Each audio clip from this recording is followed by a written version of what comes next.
सोचिए कि आप एक धूप भरी सुबह उठ रहे हैं और सोच रहे हैं कि अब आप परफेक्ट नाश्ता करने वाले हैं, लेकिन अचानक आपका टोस्ट प्लेट से कूदकर किचन में दौड़ने लगता है। दूध हंसते हुए और छलकते हुए, और एक शरारती छोटी चिड़िया भी इस दौड़ में शामिल हो जाती है।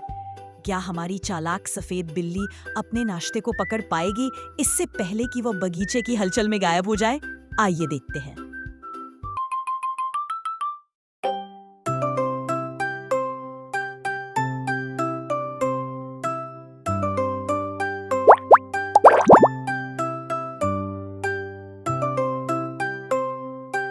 एक चमकती और धूप भरी सुबह थी, छोटे से कस्बे में जहां हमारी सफेद बिल्ली रहती थी। धूप खिड़की से अंदर आ रही थी और किचन के फर्श पर सुनहरी धारियां बना रही थी।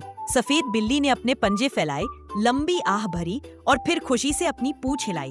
आह, आज नाश्ते के लिए बिल्कुल सही समय है, उसने अपने आप से कहा। आज उसने कुछ खास तैयार किया था। 2 सुनहरी भुनी हुई टोस्ट की स्लाइस, ताज़ा दूध का 1 कप और थोड़ा सा मक्खन लगाने के लिए तैयार रखा था। किचन बिल्कुल शांत था, शायद ज्यादा ही शांत। बिल्ली ने गाने की एक हल्की धुन गुनगुनाई और अपने नाश्ते को मेज पर रख दिया। सब कुछ बिल्कुल सही लग रहा था, लेकिन जैसे ही उसने मक्खन लेने के लिए हाथ बढ़ाया, अचानक छींक आ गई। अच्छू! और टोस्ट हिलने लगा। अरे कहीं मत जाना, उसने चीखते हुए कहा। और उसके आश्चर्य पर टोस्ट के छोटे छोटे पैर निकल आए और वह मेज से छलांग लगाकर भागने लगा। दौड़ो दौड़ो! टोस्ट ने ऐसा लगता था कि हंसते हुए कहा, दूध के कप के पीछे छिपते हुए। बिल्ली की आंखें बड़ी हो गईं। वह छलांग लगाने लगी और अपने पंजे फैलाया, लेकिन टोस्ट बहुत तेज था। नाश्ता कहीं मत जाना, उसने जोर से कहा, टोस्ट का पीछा करते हुए। इसी समय दूध का कप हिलने लगा, हल्का सा झूलने लगा और ऐसा लगा जैसे हंस रहा हो।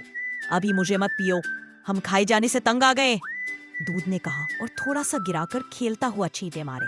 ये अविश्वसनीय है, मेरा नाश्ता जिंदा है, बिल्ली हंसकर बोली और सिर हिलाया। जिंदा है और मस्ती के लिए तैयार, टोस्ट ने जवाब दिया। वे दोनों मेज पर इधर उधर दौड़ने लगे और सफेद बिल्ली उनका पीछा करती रही।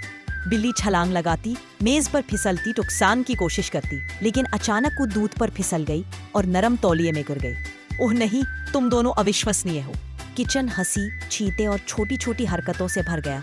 इसी बीच स्टोव से एक छोटा सा खिंचाव भरा आवाज आया। यह शोर क्या है? मैं तो शांत चाय के समय के सपने में थी। स्टोव से भाप निकलने लगी और उस धुंध में एक छोटा सा बादल जैसा खरगोश कुछ क्षण के लिए नाचा और फिर गायब हो गया। ओह, यह तो सच में जादुई हो गया, सफेद बिल्ली हैरान होकर बोली। अचानक खिड़की से एक तेज हवा का झोंका आया। आजादी! टोस्ट ने चिल्लाया और छलांग लगाकर बगीचे की ओर पहुंचा। दूध का कप भी उसके पीछे घूमता हुआ गया और हंस रहा था। रुको, वापस आओ, मेरा नाश्ता! बिल्ली दौड़ती हुई उनके पीछे गई।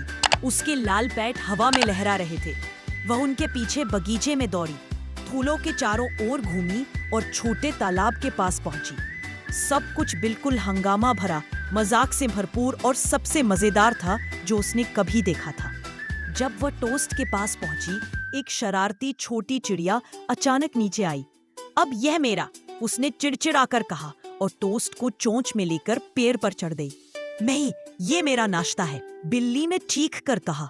लेकिन थोड़ी सी शरारत के बाद चिड़िया ने टोस्ट को सुरक्षित तरीके से बिल्ली, तुम छोटे शरारती, ठीक है, इस राउंड में तुम जीत गए, वह हंसते हुए बोली और राहत महसूस की। आखिरकार बगीचे के पेड़ की छांव में सफेद बिल्ली बैठ गई। टोस्ट और दूध उसके पास आराम से बैठे, मुस्कुराते या कम से कम खुश नजर आ रहे थे।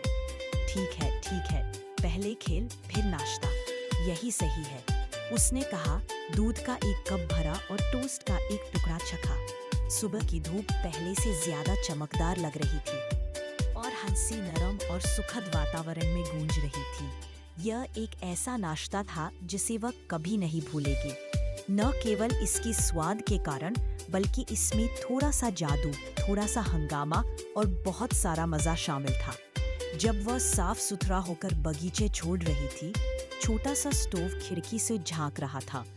आखिरकार शांति और चाय का समय, उसने कहा।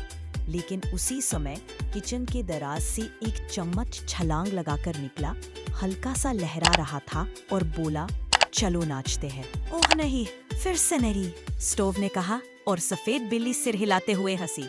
छोटे से सुनहरे कस्बे में नाश्ता कभी पहले जैसा नहीं रहा।